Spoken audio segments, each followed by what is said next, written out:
Hi, I'm Amy D. Sitter, and I am an artist and teacher working here in Kansas City, Missouri. I've been teaching at UMKC for 3 years, painting and drawing, and now we're teaching it all online. So I'm learning how to do online videos.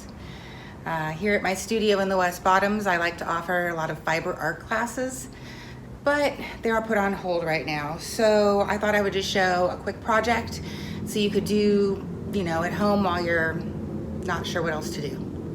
Here we go. So what I want to show you how to do today is how to do a little bit of embroidery on a tea towel. So this is a tea towel that I got. It's the traditional Aunt M's brand, and I got it on Amazon in a package, and kind of decided I have options for what I want to do on here.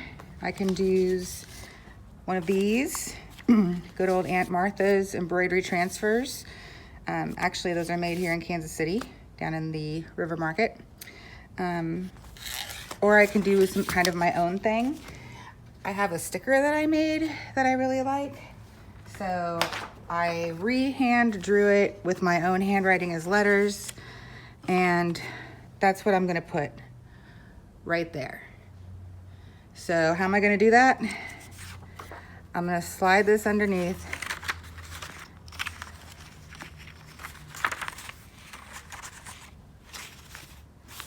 Figure out exactly where I want it.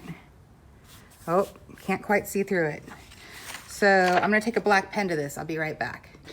All right, here I have my drawing. I put some black pen on it so maybe I can see it better. And it looks like I'm gonna be able to see it just fine. So since they were so nice and they neatly folded this in half for me, I have washed this and dried it so it wouldn't shrink or anything. So this is it washed and dried, but I can still kind of see the crease, so I can line up my center. So make it nice and flat. Yeah. Gonna get a pencil, lightly trace this. All right, here I am. Gotta kind of push it down to really be able to see, but I can see enough to be able to get the basic idea. Just kind of have to keep being patient. Lots of stuff about art is all about being patient.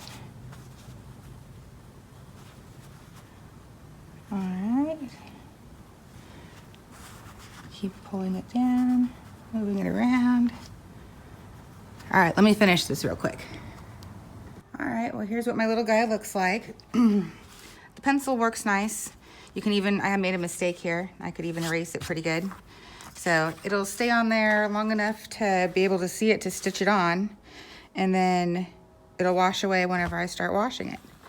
All right, so now I'm gonna try to get these letters on. So I'll do that real quick. All right, now that I've got all my lettering on there, I found myself a nice hoop that'll go basically around it. Goes a little bit over, but that's okay. I'm gonna be able to move this around. The hoop won't stay on it forever like some things. So I'll be able to move this around. And it's a good idea to move it around from time to time so that you don't get a permanent crease. So this is made of bamboo. You just unscrew it a little bit and it lets loose the middle piece. So this goes underneath. I'm gonna do my letters first. So this goes underneath, kind of flatten it out real nice. And then I put the framework back over it.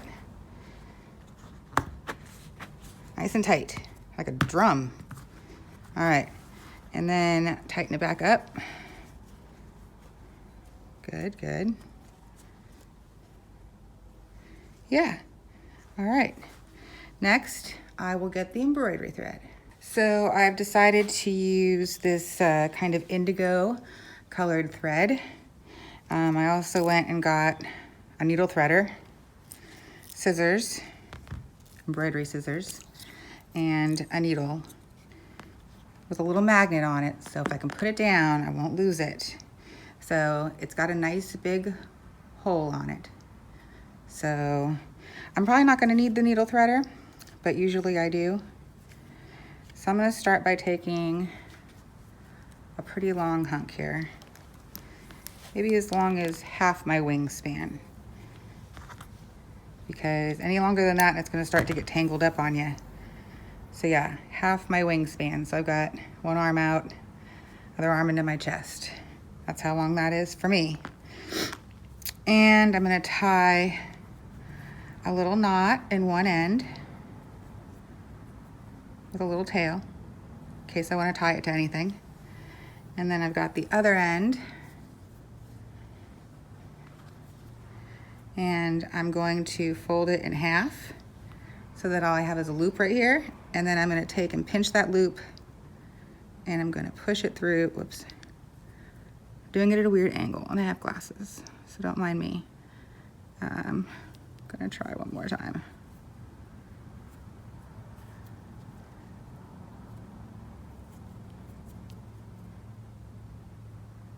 Yes, got it, got it. So there's actually 6 strands here, and because I'm doing the lettering, I'm gonna go ahead and use all 6 strands for the lettering, but depending on the quality of line I wanna use, I can always pull them apart and use them in different bits. So I'll get started on this lettering. All right, here we go. I'm gonna start with the T. I'm gonna come up from the bottom and start from up here.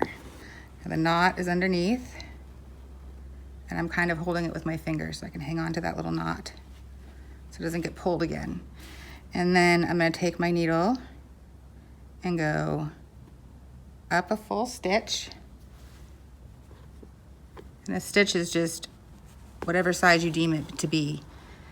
The smaller the text or the smaller the line, the smaller the stitches you want. The only thing is you just want them to be really uniform.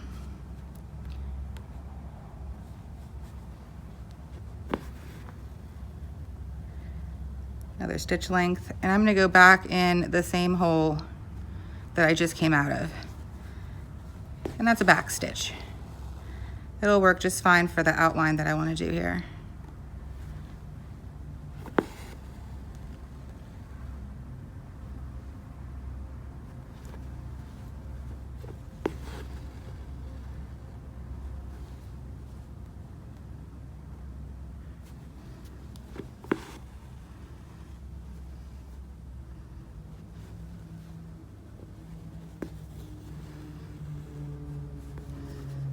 All right, there's my T.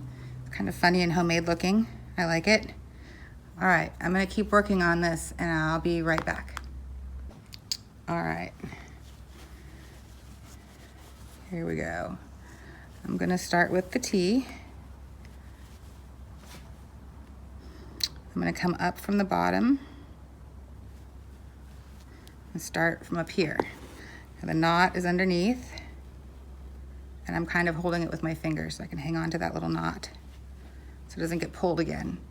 And then I'm gonna take my needle and go up a full stitch. And a stitch is just whatever size you deem it to be.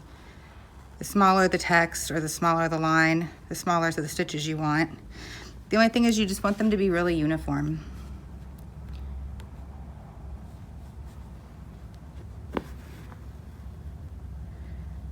Another stitch length, and I'm gonna go back in the same hole that I just came out of. And that's a back stitch. It'll work just fine for the outline that I wanna do here.